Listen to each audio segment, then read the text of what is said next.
back to my channel. In today's video, I'm going to show you a gift or an item that I bought for myself during the Mother's Day. I know that it's kind of late, very late already, but since the item also arrived late, so I'm having this vlog just this day. Okay, so welcome to ang Cebujuanderer.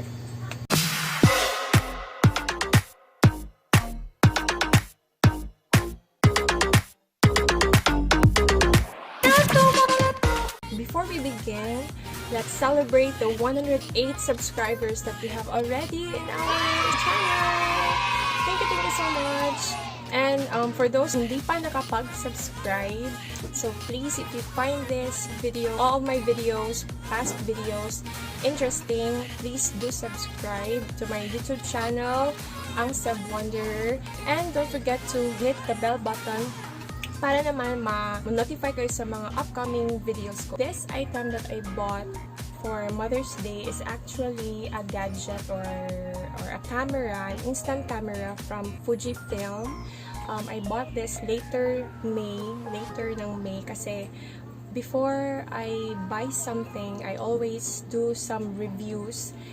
Try to compare one camera from another, what camera has good reviews and what cameras don't have good reviews. So of course, we always opt for those cameras or instant cameras na maganda yung reviews. Okay, this instant camera that I bought from Fujifilm for Mother's Day is this one, the Instax SQ6 model. So notice that the camera is kind of familiar.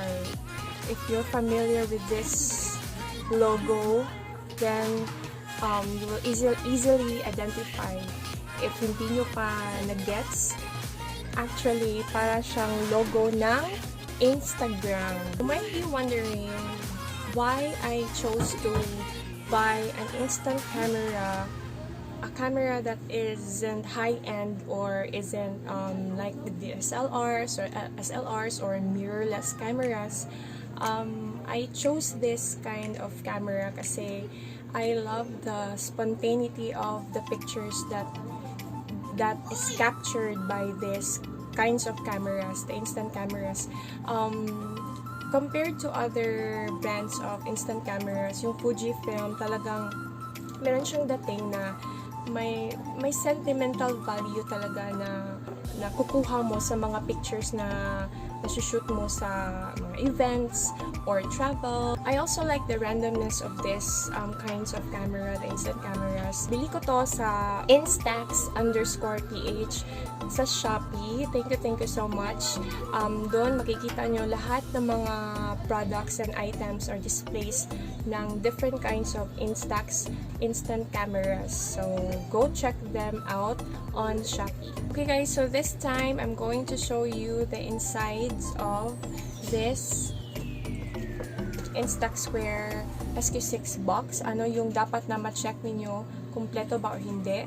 And this vlog po, it's not unboxing anymore because we already have unboxed this and used this right away kasi sobrang excited yung tita nyo. Okay. Yung una nyong makikita sa loob ng box when you open this is of course this one, the manual. Okay. Notice na napakakapal ng manual. Don't get excited kasi yung maiintindihan nyo lang, yung English version lang is ganito kakapal. Okay? So the rest of the pages are in different languages. Next naman po is this one, the 1-year warranty paper or document that you need to keep para in case na may defects or may mga hindi gumagana, so you can go to your nearest Fujifilm center and have it checked by the technician. Last paper that will be checking is this one, the manual or the steps on how or what things to get first when you open the box. So first, we're done already with this one, the manual. Then next naman, ito yung the strap. We'll be getting the strap. Next will be the filters, and lastly yung camera inside. But since we already took out the camera, so let's skip the step 4. This one is the camera strap. Okay, so I'll be taking this out para makita nyo yung quality ng camera strap na free ng instant camera. Okay, so you have this one, the leather, makapal, at saka may yung name ng company o yung Fujifilm and Instax. Next that we will be taking out is these ones, the camera filter. So you have here the red filter, the green, and the purple filter. How to install this filter into your camera or onto your camera. Okay, so we have taken this out already. Then saan ba to ilalagay? So here on the flash. Okay, so put that on. Okay, and then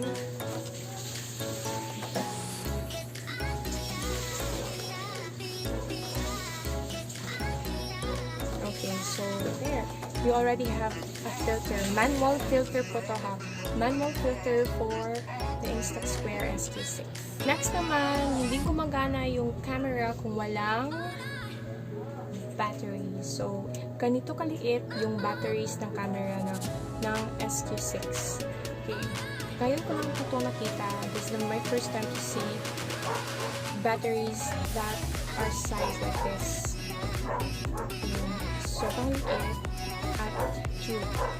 Okay, so yung batteries na ginagamit ng Instax Square is ang Panasonic CR2 Industrial Lithium. Now, if you're going to or you're planning to buy any instant camera from Fujifilm, they always have a free film for your Instax. Whatever Instax it may be, it may be Mini 7, Mini 8, Mini 9, 11, or anong klase ng Instax na nabili mo, meron talaga siyang free na 10 sheets. So this time, I'm going to show you a sample picture of my Instax Square SQ6. Okay, so guys, these are my first pictures taken from the Instax Square SQ6.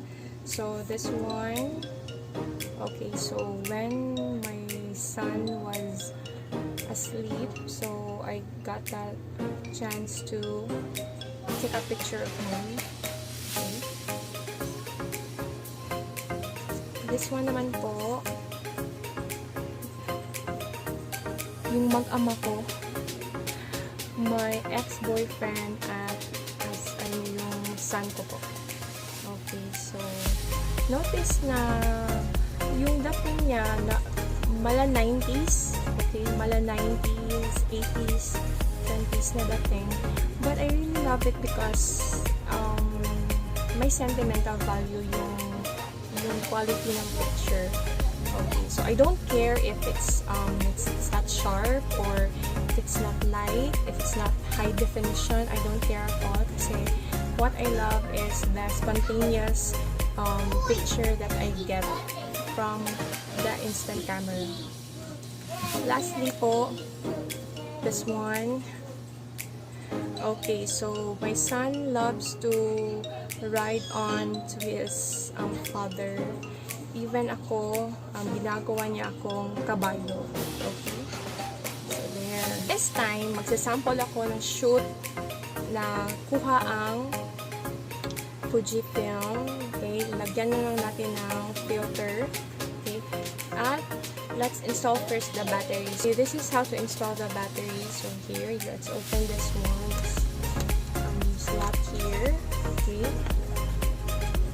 Find the positive at negative. positive tapos negative.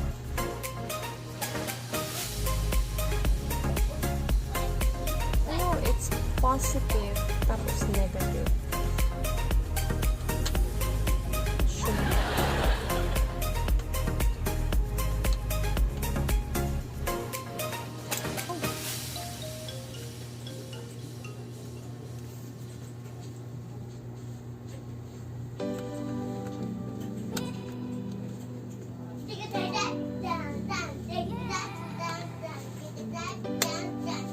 Okay, so there. Tapos, close that one.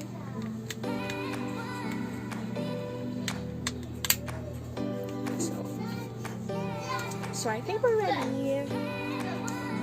Tapos, ito pa lang ang part na to is the on and off. When you turn this on, magpapop yung camera niya. So this one will go out.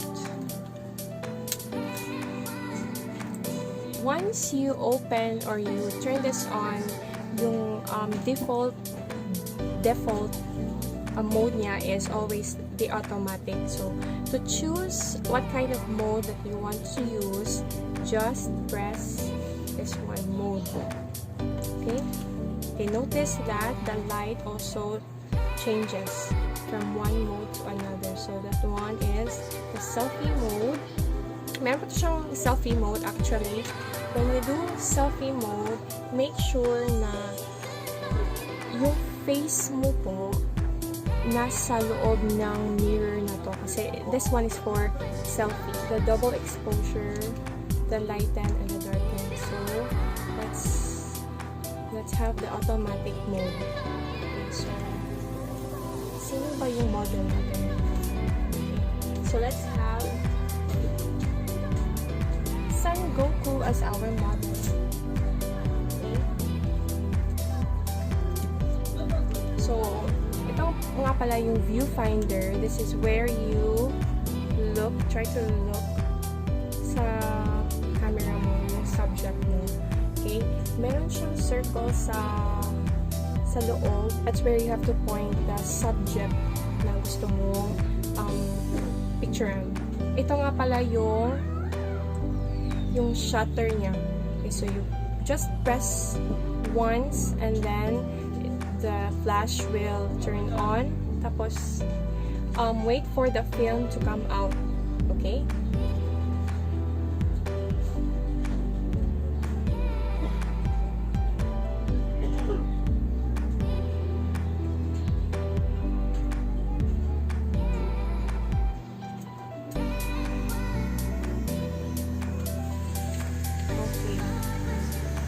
Sure din po na if you take a picture, hindi nyo nakaka-cover yung flash kasi once this is covered, walang makikita or dark yung picture nyo po. And this one, the film came out. This is where the subject is supposed to appear. You have to wait for 90 seconds for this to fully appear. Okay, so for Instax square films, you don't need to flap them through the air para lumitaw yung lahat, yung whole picture. You just have to wait for 90 seconds para mag-appear lahat ng picture. Okay, so notice na it's slowly coming and appearing. Ito na po yung resulta ng nakuha nating picture kanina. Medyo blurred siya sa front. Hindi na focus kay Son Goku kasi maybe because of the light. Wala po tayong background light. I checked the whole picture. Yung na-focus lang niya is yung nasa likod, yung plant na nasa likod. Okay, hindi nyo siya masyadong you can clearly see this, but as I check, ito talaga yung na-focus niya. Okay, so that's it guys. Thank you so much for watching and I hope you have enjoyed our video today. For those of you who haven't subscribed yet, don't forget to subscribe and hit the bell button for you to be notified with the upcoming videos. And I would like to take this opportunity to thank the 100 plus subscribers already in our channel. Thank you, thank you, thank you. Okay guys, so that's it. See you on my next vlog. Keep calm and watch ang Cebujuanderer. Bye!